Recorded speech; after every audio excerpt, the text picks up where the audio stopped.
Hello guys, मैं हूं Aditya Kumar and welcome to AK maths and physics. So हम लोग पढ़ रहे थे फिज़िक्स क्लास 12 चैप्टर 1 से। तो 2 लेक्चर हो गया था। आज हम तीसरा लेक्चर पढ़ाएंगे और आज का टॉपिक रहेगा आवेशन पर। सो स्टार्ट करता हूं।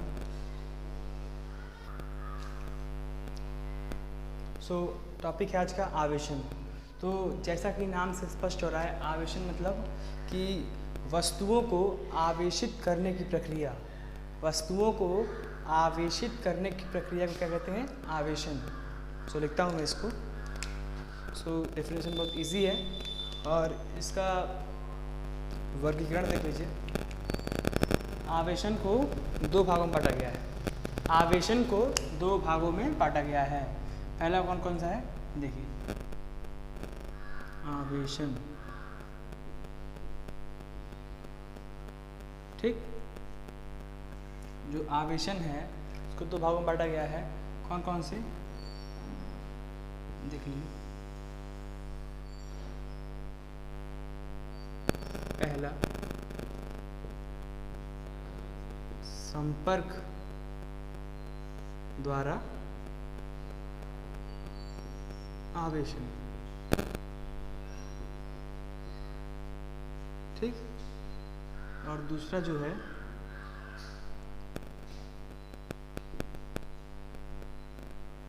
बिना संपर्क के आवेशन। ठीक, ये 2 भागों में इसका वर्गीकरण किया गया है। अब संपर्क द्वारा आवेशन को भी 2 भागों में बांटा गया है।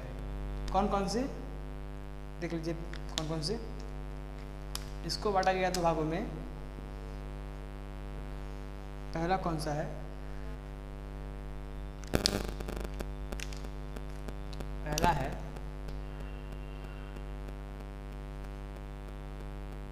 घर्षण द्वारा आवेशन। ठीक, और दूसरा है चालन द्वारा आवेशन। सो आज हम यही पढ़ेंगे। और ये क्या है? बिना संपर्क के आवेशन। आवेशन को 2 भागों में बांटा गया था, संपर्क द्वारा आवेशन और बिना संपर्क के द्वारा आवेशन। ठीक है, और बिना संपर्क द्वारा आवेशन में क्या आता है? इसमें आता है प्रेरण द्वारा आवेशन।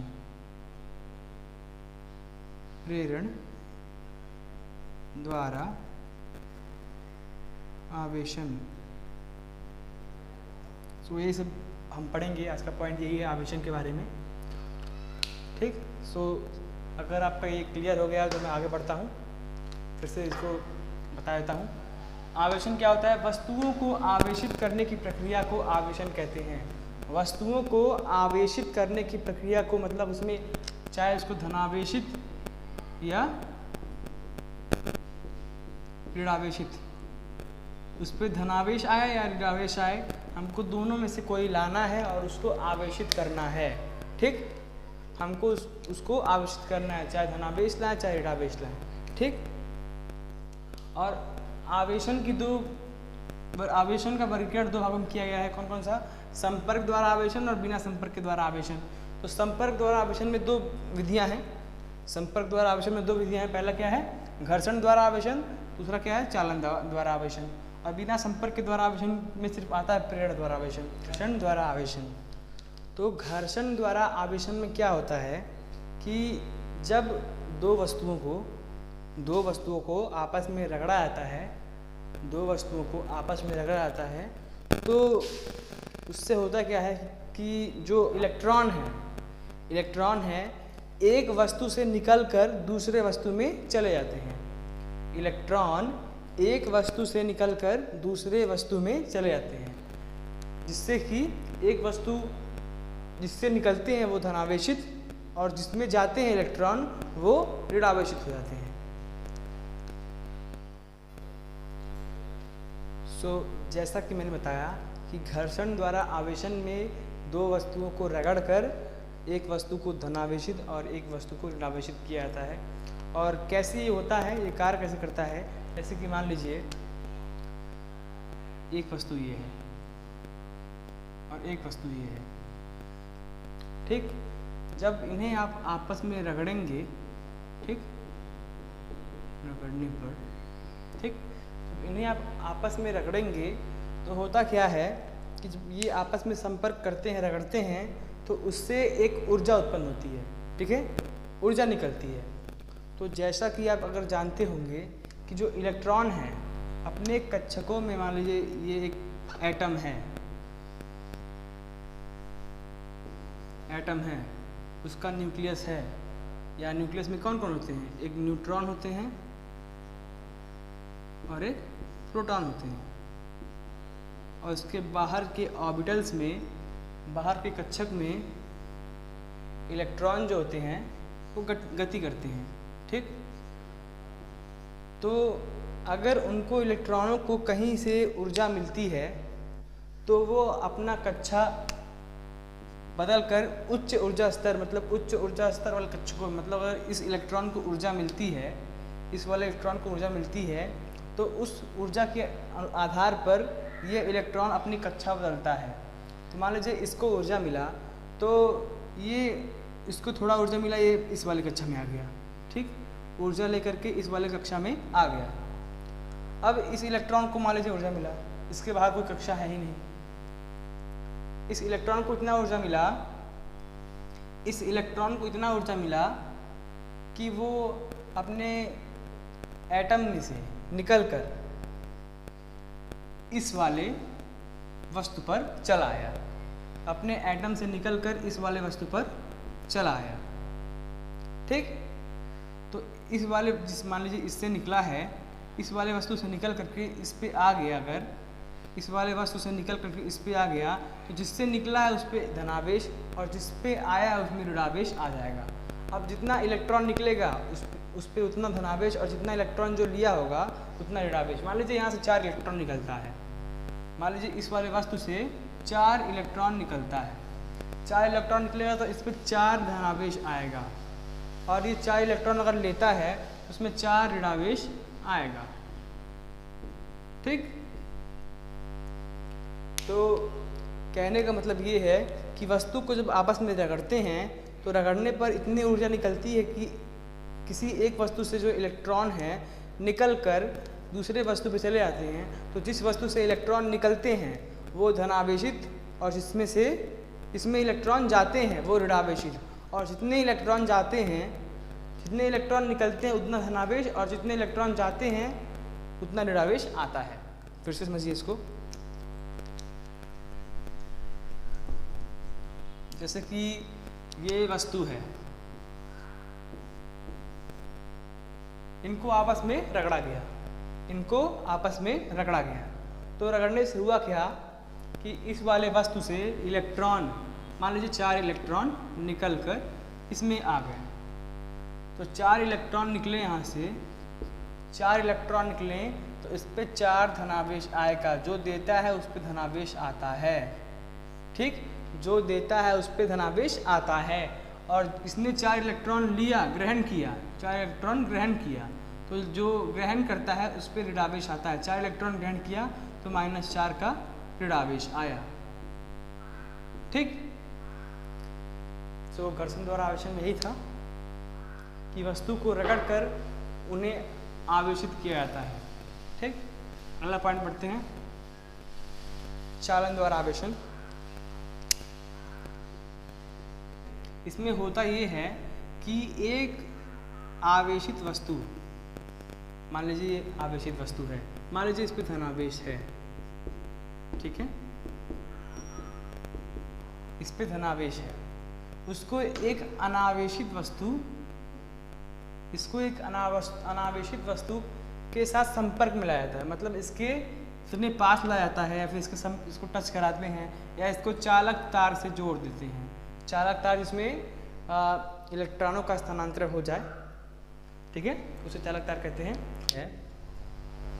सुनिएगा, जब इससे संपर्क में लाएंगे तो होता ये है कि इससे जो धनावेश है निकल करके इसमें चला जाता है। ठीक, अब ये आपके माइंड में क्वेश्चन आ रहा होगा कैसे जाता है। ठीक है, तो उसके लिए आप फिर से समझिए इसको ध्यान से। जैसे ये देखिए, मान लीजिए ये कोई आवेशित वस्तु है, इस पर आवेश 8 धनावेश है। ठीक, 8 धनावेश है। इसको एक चालक तार द्वारा एक उदासीन वस्तु, मतलब जिसपे कोई आवेश ना हो, उसके संपर्क में रखते हैं या इसको जोड़ते हैं। ठीक, तो होता क्या है, पहले आप उदासीन वस्तु का मतलब समझिए। उदासीन वस्तु का मतलब ये होता है कि उस पर कोई आवेश नहीं है, मतलब कि ना उस पर कोई धनावेश है ना उस पर कोई ऋणावेश है। मगर इसका तात्पर्य ये नहीं कि उसमें इलेक्ट्रॉन और प्रोटॉन हो ही नहीं। इलेक्ट्रॉन और प्रोटॉन होते हैं, लेकिन इलेक्ट्रॉन और प्रोटॉन की संख्या बराबर होती है, इसके कारण उनका नेट आवेश जो होता है, नेट आवेश वो शून्य होता है। जैसे कोई वस्तु, कोई एटम है या कोई परमाणु है, ठीक, उसमें जो इलेक्ट्रॉन की संख्या होती है वो प्रोटॉन की संख्या के बराबर होती है, तो उसका नेट आवेश शून्य होता है। अगर ये वस्तु है, इसमें जितने धन आवेश होंगे, मान लीजिए 4 धनावेश है, तो 4 ऋण आवेश होंगे, तब इसमें कोई आवेश नहीं है कि 4 धनावेश और 4 ऋण आवेश मिलकर के नेट आवेश शून्य कर दिए हैं। ठीक, लेकिन इसका मतलब ये नहीं कि ये इसमें इलेक्ट्रॉन या प्रोटॉन है ही नहीं। तो होता क्या है कि जब इस आवेशित वस्तु को इस उदासीन वस्तु के संपर्क में लाते हैं, तो ये जो धनावेशित वस्तु है, इसके निकट के जो ये वाला वस्तु उदासीन वस्तु है, उसके इस तरफ वाला जो पार्ट इस आवेशित वस्तु के पास रहेगा, आवेशित वस्तु के पास रहेगा, वो इस आवेश के विपरीत हो जाएगा। मतलब कि अगर ये आवेश धनावेश है तो ये तरफ ऋणावेश इकट्ठे हो जाएंगे। ठीक, ऐसे आपने पढ़ा है कि धनावेश ऋणावेश को आकर्षित करता है, तो ये उदासीन वस्तु में से जो ऋणावेश है उसको ये धनावेश एक तरफ आकर्षित कर लेगा, एक तरफ आकर्षित कर लेगा। मान लीजिए इस पर 4 ऋणावेश है और 4 धनावेश है, 4 ऋणावेश है और 4 धनावेश है, तो ये चारों ऋणावेश को एक तरफ कर लिया, ये वाला आवेशित वस्तु चारों ऋणावेश को एक तरफ कर लिया आकर्षित करके, और जो धनावेश है इसको ये धनावेश प्रतिकर्षित करेगा, प्रतिकर्षित करके उसको इस उदासीन वस्तु के दूसरी तरफ इकट्ठा कर दिया। तो होता क्या है कि जो धनावेश है, ठीक, ये जो चालक तार है, धनावेश इस चालक तार द्वारा इलेक्ट्रॉन को अपनी ओर आकर्षित कर लेते हैं, अपनी ओर आकर्षित कर लेते हैं। तो मान लीजिए ये इलेक्ट्रॉन को इस चालक तार द्वारा इधर बुला लिए, तो 4 इलेक्ट्रॉन और 4 प्रोटॉन मिलकर के 4 इलेक्ट्रॉन और 4 प्रोटॉन, 4 ऋणावेश और 4 धनावेश आपस में मिल करके उदासीन हो जाएंगे। ठीक, उदासीन हो गए तो इनका अस्तित्व ही खत्म। अब देखिए बचा क्या, 4 धनावेश और 4 धनावेश। तो कहने का मतलब ये है कि जब एक आवेशित वस्तु को एक उदासीन वस्तु के संपर्क में लाते हैं, ठीक है, तो उन दोनों में आवेश का जो वितरण होता है वो एक समान रूप से हो जाता है। मतलब कि अगर 4 प्रोटॉन इसमें है तो 4 प्रोटॉन इसमें भी होंगे, 4 धनावेश इसमें है, 4 धनावेश इसमें भी होंगे। अगर 4 ऋणावेश इसमें होता तो 4 ऋणावेश इसमें भी हो जाते हैं। ठीक, तो चालन द्वारा आवेशन में होता क्या है कि यदि किसी वस्तु को, किसी आवेशित वस्तु को किसी अनावेशित वस्तु के संपर्क में इस प्रकार लाते हैं, जिससे अनावेशित वस्तु और आवेशित वस्तु में आवेश का वितरण एक समान रूप से हो जाता है, एक समान रूप से हो जाता है। इसे चालन द्वारा आवेशन कहते हैं। ठीक, आई होप कि समझ गए हो आप। फिर से मैं समझाता हूँ इसको, ध्यान से देखिएगा। सो मैंने अभी समझाया क्या कि मान लीजिए अगर कोई ये वस्तु है, इसमें ऋणावेश है, ठीक, और ये एक उदासीन वस्तु है, इस पर कोई आवेश नहीं है, मतलब इसका नेट आवेश शून्य है। इतने धनावेश है उतने ऋणावेश है, सो इसका नेट आवेश शून्य हो गया, ठीक। तो मान लीजिए इस पे 6 धनावेश और 6 ऋणावेश हैं, जिससे कि इसका नेट शून्य हो गया है। हम सिर्फ माने हैं इतना, कोई जरूरी नहीं कि इतना ही हो। तो होता क्या, अगर इसको हम जोड़ें चालक तार से, ठीक, तो ये जो ऋणावेश है इस उदासीन वस्तु से जो धनावेश है उसको आकर्षित कर लेगा, तो आकर्षित करके इसको इस तरफ इकट्ठा कर देगा, ठीक। 6 धनावेश तो 6 धनावेश को इधर इकट्ठा कर दिया, और जो ये इसका ऋणावेश है वो ऋणावेश को इस वाले वस्तु में से ऋणावेश को प्रतिकर्षित करके धनावेश को आकर्षित करता है ऋणावेश, और ऋणावेश को प्रतिकर्षित करता है ऋणावेश। तो धनावेश को आकर्षित कर लिया और ऋणावेश को प्रतिकर्षित करके इसको इस तरफ इकट्ठा कर देगा। सो अब हुआ क्या, इस चालक तार द्वारा इलेक्ट्रॉन इधर जाएंगे। अब कुछ लोग सोचते होंगे कि इसके पहले वाले एग्जाम्पल में इलेक्ट्रॉन को मैंने इधर बुलाया था, अब इलेक्ट्रॉन इस वाले से इधर जा रहा है।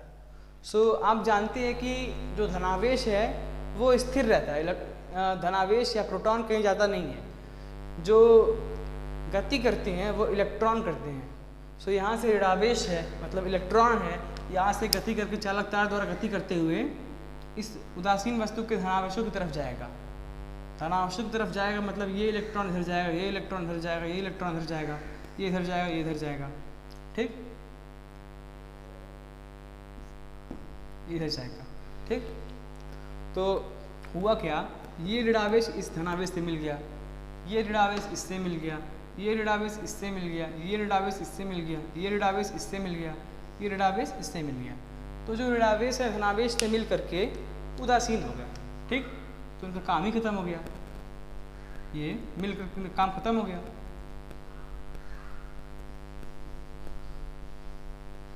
तो इसमें काम खत्म हो गया।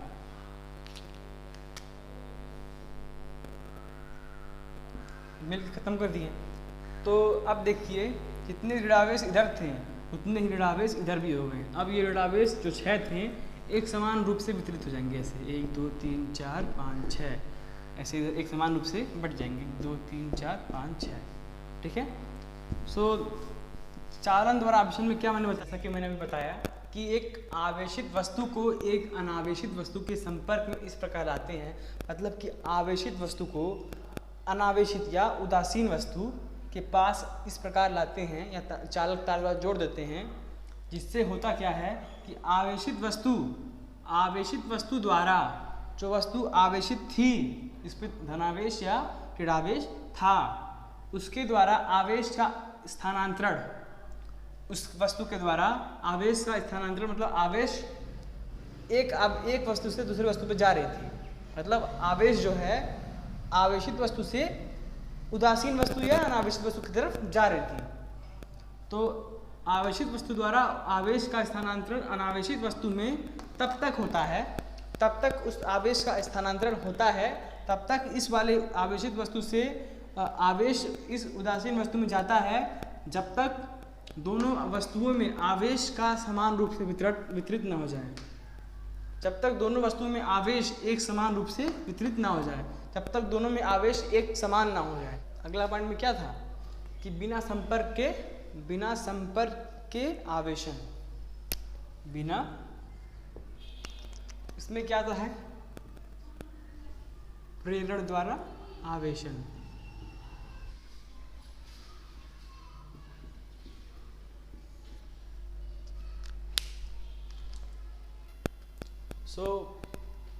बिना संपर्क के आवेशन में प्रेरण द्वारा आवेशन आता है।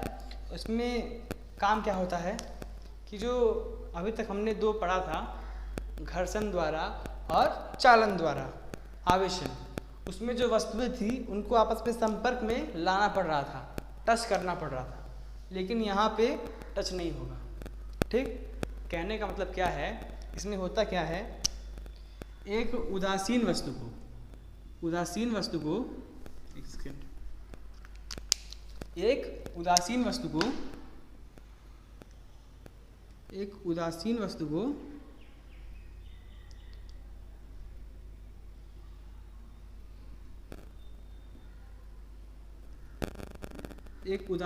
को एक कुचालक स्टैंड के सहारे से खड़ा कर दिया जाता है।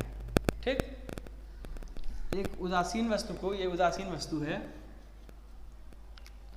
एक उदासीन वस्तु को कुचालक स्टैंड, ये क्या है, कुचालक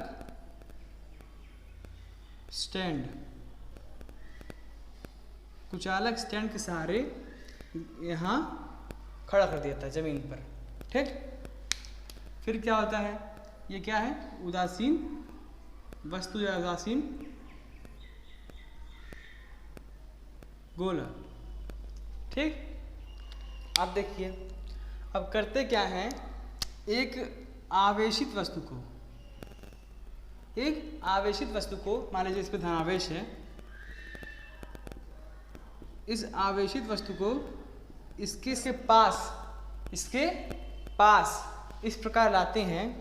इससे होता क्या है कि अभी मैंने आपको जो पहला वाला ये बताया चालन द्वारा आवेशन, इसके पहले मैंने आपको बताया चालन द्वारा आवेशन, उसमें मैंने बताया था ना कि अगर ये आवेशित वस्तु इस अनावेशित या उदासीन वस्तु के पास समीप आएगा तो इस उदासीन वस्तु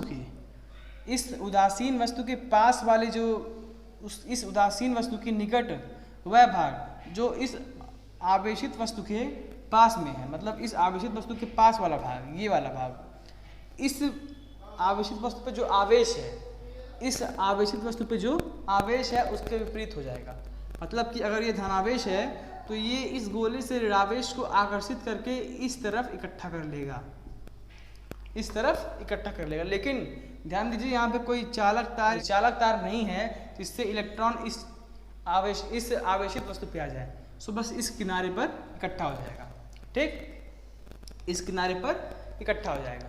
अब देखिए, इस किनारे पर अगर माइनस से इकट्ठा हो जाएगा तो धनावेश जो है इसमें उपस्थित धनावेश को प्रतिकर्षित कर देगा, तो प्रतिकर्षित करके ये धनावेश जो है इस गोले के धनावेश इस तरफ इकट्ठे हो जाएंगे। ठीक, अब देखिए, अब करते क्या है, यहाँ से इस गोले को भू संपर्कित कर देते हैं। ठीक, क्या करते हैं, भू संपर्कित।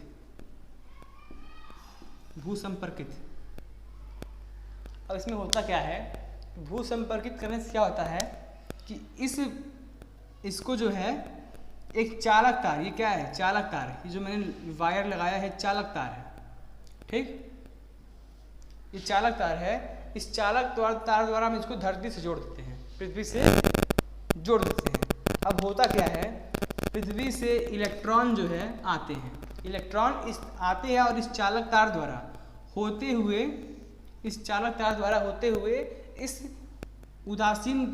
इस गोले में आते हैं, इस गोले के इस भाग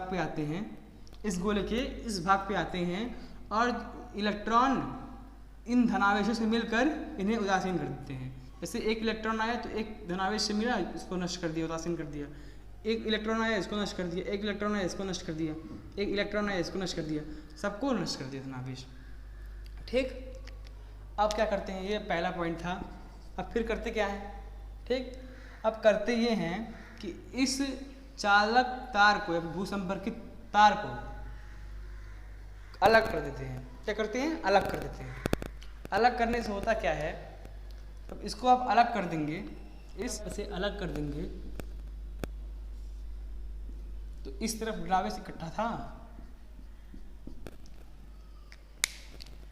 इधर तो इधर जब इलेक्ट्रॉन इधर चले गए तो ये भाग धनावेश जो था वो सब इलेक्ट्रॉन से मिल करके नष्ट हो गए, तो इधर अब कोई धनावेश रह ही नहीं गया। लेकिन इधर इस आवेशित वस्तु द्वारा इस आवेशित वस्तु द्वारा इलेक्ट्रॉन अभी भी आकर्षित किया हुआ है, अट्रैक्ट किया हुआ है। इस वस्तु से इलेक्ट्रॉन आकर्षित किया हुआ है, ठीक है। सो इलेक्ट्रॉन इस तरफ इकट्ठे हैं। अब क्या करेंगे, यहाँ से हमने पहले भूसंपर्कित तार हटा दिया, अब ये इस वस्तु को, आवेशित वस्तु को हटा देंगे। इस आवेशित वस्तु को हटाने पे क्या होगा, इस आवेशित वस्तु को हटाने पे क्या होगा, जो ऋणावेश है, जो ये ऋणावेश है वो एक समान रूप से वितरित हो जाएगा इस गोले पर। मतलब जो एक तरफ इकट्ठा था वो सब जगह बढ़ जाएगा एक समान रूप से, ठीक। इस तरह हमने इस आवेशित वस्तु द्वारा बिना संपर्क के इस गोले को आवेशित कर दिया। अगर ध्यान दीजिए, यहाँ हमने धनावेश प्रयोग किया है। अगर हम यहाँ पे ऋणावेश प्रयोग करते हैं, अगर हम यहाँ ऋणावेश प्रयोग करते हैं तो यहाँ पे धनावेश आता, क्योंकि हमने यहाँ धनावेश प्रयोग किया है तो यहाँ पे एक गोला जो है वो ऋणावेशित हो गया है। अब यहाँ पे अगर ऋणावेश प्रयोग करते हैं तो ये गोला धनावेशित हो जाता, ठीक है। ये पॉइंट था। अब मैं मिटाता हूँ। एक साथ दो गोलों को आवेशित कैसे करते हैं, क्या पॉइंट है,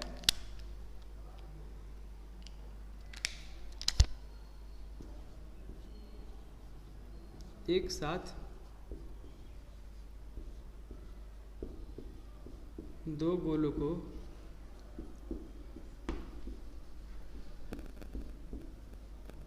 प्रेरण द्वारा आवेशन, ठीक। और इसके लिए मैं पहले बाकी सब रफ करता हूँ। प्रेरण द्वारा दो गोलों को एक साथ आवेशित करना। अब करते क्या है, इसमें दो गोलों को इस प्रकार, दो गोलों को एक दूसरे से संपर्क रखते हुए ऐसे जोड़ देते हैं, ठीक। लेकिन ये दोनों गोले हैं कैसे, उदासीन गोले हैं। इन्हें ही हमें आवेशित करना है, ठीक। इन्हें ही हमें आवेशित करना है, इन्हें हमें आवेशित करना है। तो पिछले वाले एग्जाम्पल में मैंने धनावेश लाया था, इसमें मैं ऋणावेश लाता हूँ। धनावेश भी ला सकते हैं, लेकिन दोनों एग्जाम्पल सिमिलर ना हो जाए, अलग करने के लिए मैं यहाँ पे ऋणावेश लाऊंगा। पहले इनको हम कुचालक स्टैंड से खड़ा कर देते हैं। अब कुचालक स्टैंड से खड़ा क्यों करते हैं, इसमें ये समझ लीजिए। पहले कुचालक स्टैंड से खड़ा इसलिए करते हैं,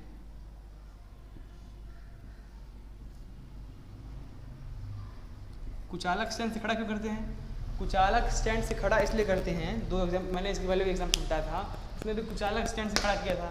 क्यों हम अचालक स्टैंड प्रयोग क्यों करते हैं खड़ा करने के लिए, कि अगर ये गोले आवेशित होंगे, और इन पे आवेश आएगा, तो अगर ये अचालक होंगे तो इनमें जो है आवेश का प्रवाह नहीं होगा, ये क्या है, अचालक स्टैंड। अगर ये चालक होते तो इनमें आवेश का प्रवाह होता, तो जो आवेश इस पे आएगा वो इस प्लेट पे चले जाते हैं, इस स्टैंड में चले जाते हैं। जबकि हमें ये करना नहीं, हमें सिर्फ ये जो गोला है उसे आवेशित करना है। इसलिए हमें अचालक स्टैंड की सहायता लेनी पड़ती है, जिससे कि आवेश जो है इस स्टैंड में ना जाए, ठीक। अब जो है देखिए, हम यहाँ लाएंगे एक आवेशित वस्तु जिस पे ऋणावेश हो, ठीक। अब ऋणावेश हो तो ऋणावेश अगर होगा तो जैसे मैंने पहले वाले एग्जाम्पल में बताया था, सारे धनावेश चाहे इस गोले के सारे धनावेश, मतलब कि जो ये ऋणावेश है वो धनावेश को आकर्षित कर लेगा और ऋणावेश को प्रतिकर्षित कर लेगा। धनावेश को आकर्षित कर लेगा और ऋणावेश को प्रतिकर्षित कर लेगा। तो इन दोनों गोलों के जो धनावेश हैं वो इस गोले के इस तरफ इकट्ठे हो जाएंगे, जितने भी धनावेश हैं, ठीक। और जितने भी ऋणावेश हैं वो इस तरफ इकट्ठे हो जाएंगे। ठीक, इस तरफ इकट्ठे हो जाएंगे। आप देखिए,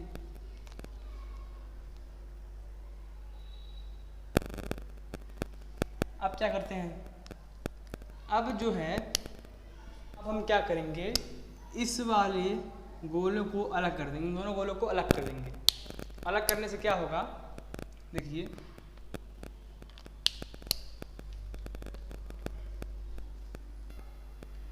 अगर हम इन दोनों को अलग कर देंगे तो होगा क्या, ये इलेक्ट्रॉन जो इस तरफ इकट्ठे थे वो एक समान रूप से वितरित हो जाएंगे, इस पे, इस वाले गोले पर एक समान रूप से वितरित हो जाएंगे। ठीक है, जबकि अभी मैंने इसको हटाया नहीं है, इस वाले आवेशित वस्तु को। और जब मैं इस आवेशित वस्तु को हटा दूंगा, इसको ऐसे हटा दिया मैंने, अलग कर दिया, तो फिर क्या होगा, जो मैंने इसको अगर हटा दिया तो जैसे ही मैंने ये आवेशित वस्तु हटा दी, ये इसको मैंने हटा दिया, तो हुआ क्या, जो ये इस वाले गोले पर आवेश इस तरफ इकट्ठे थे वो अब एक समान रूप से इस गोले पर वितरित हो जाएंगे। और इस वाले गोले पर तो इलेक्ट्रॉन इस समान रूप से वितरित हो ही गए थे। तो कहने का मतलब क्या है, हमने प्रेरण द्वारा दोनों गोलों को एक साथ आवेशित कर लिया। मतलब ये धनावेश कर लिया और ये ऋणावेश कर लिया, हमें दोनों आवेश मिल गए, दोनों गोलों को आवेशित कर दिया हमने।